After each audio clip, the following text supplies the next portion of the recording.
My brother, Nick Carter. What's up, my man? What was the first time y'all came together and actually did a tour? I think the first time we actually came together and toured was, they called them the ESM tours. I don't know if you heard about that. Oh, what was that? Yeah, it was basically a tour that was put together from schools that wanted certain artists to come in and perform for their schools. And we didn't have a record label at the time. And we were just trying to get our feet in the ground, and try to get out and do some stuff and kind of just get seasoned and learn a little bit of who the Backstreet Boys actually were. We had been together just for a very small amount of time, performing maybe in like talent shows in Orlando. SeaWorld was one of our first performances we ever did. And we just went everywhere, and we traveled anywhere that would play us, small little clubs. I remember I was only, I had to be like 13, 14 years old when we first did this. So because I wasn't of age, I could come in and I could perform at these clubs, but then I had to go right back out to the bus. So I had to be escorted in to perform at these clubs, and then taken back out, and then the other guys would stay and party. What? Man, you were 13. 13, yeah. Get out of here, man. I was 12 when I met the guys. I was turning 13, so I was 12 going on 13. And so I was pretty young when we first started. That's crazy, man. So what, you guys did a tour around the U.S.? You did? Mm-hmm. Did you go to how many states did you go to? I mean, we went everywhere. A lot of it was on the East Coast, but we also made our way to the West Coast as well. And it's funny because even to this day, every now and then we'll get some fans who will actually come up and be like, "We saw you at this one place, this one school." I was like, they were basically around the same age that I was when we were performing for them, and so like we grew up together, and yeah, I'll never forget when I saw you, in like Philly, and you came to this one school, and so it's really cool to hear those stories. I do remember there was this one show and performance that we had. It was actually in Miami. And this was like kind of around the time when like 95 South, 69 Boys were like really, really big.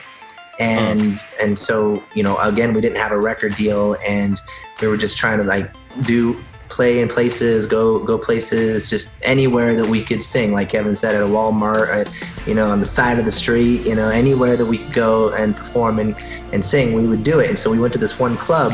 I'll never forget. It was like they had all this it was like a foam party club in Miami, and we come out and we were a part of the show, and everybody was like, "Get off the stage, get off the stage, get off the stage. Like, where's the girls at? Where's the girls at?" And so they kept saying that. They kept saying that. And then finally, like every other time that we would perform, we would kind of silence the crowds by singing a cappella. And that was our thing. We would bust out on an a cappella, and a lot of times that would, turn people's heads and open their ears a little bit and give us an opportunity. So that's why we were really in that place of just like, listen, we just got to keep grinding and keep trying. And that was what it was all about. Any opportunity that we got to be able to perform and to showcase, we take it.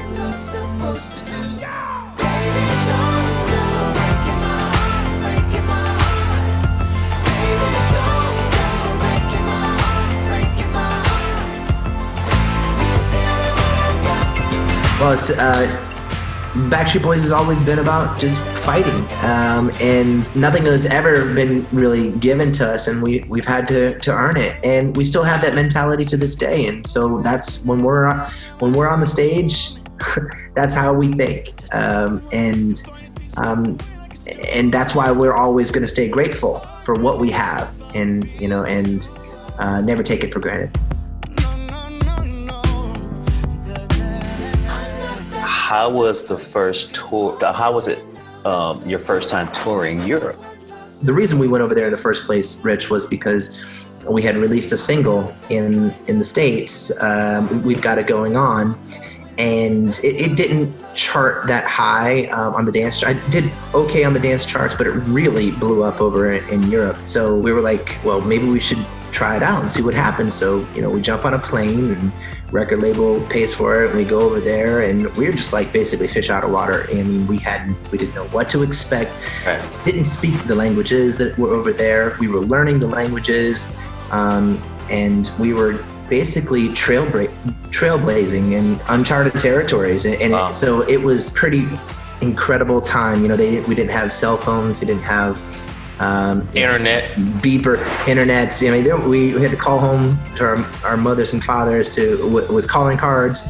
So you Wow. just like you're a teenager. You're really young and you're growing up for the first time at the same time as being exposed to different cultures and incredible cultures and different people all around the world, and just seeing how they interact to you singing in a whole nother language. But that was what it was all about. It was about, trying things and seeing what would work. And that goes for like, what kind of props can you put on stage? What kind of dance routines work and what don't? And that's what Europe was all about. That's what the first Backstreet Boys tour was all about, was a discovery.